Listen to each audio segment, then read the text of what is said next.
A 35-year-old woman from Georgia told police, "I was high on drugs the night I walked my two children in the woods.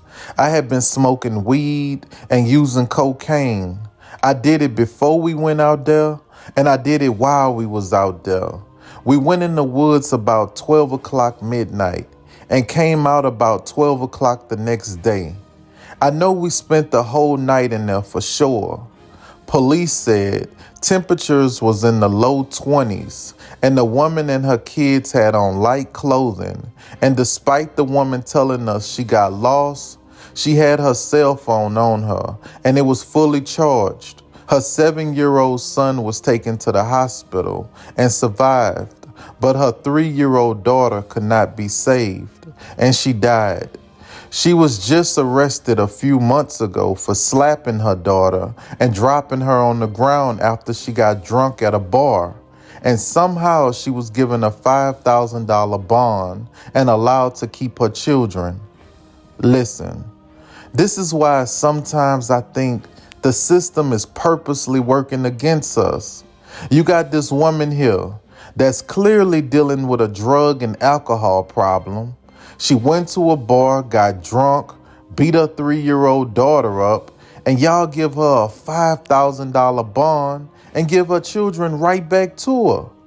At this point, I feel like y'all putting these children's lives in danger on purpose, because you can't honestly say you surprised that she did something like this when she have a history of doing stuff like this.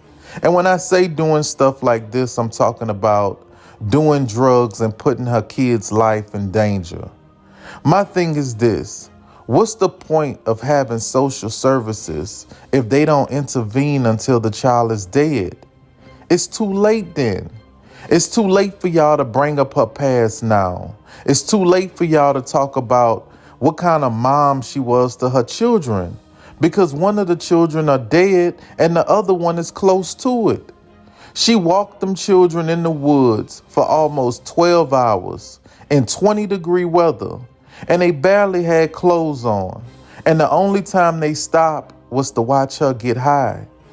And I would say imagine that, but I can't.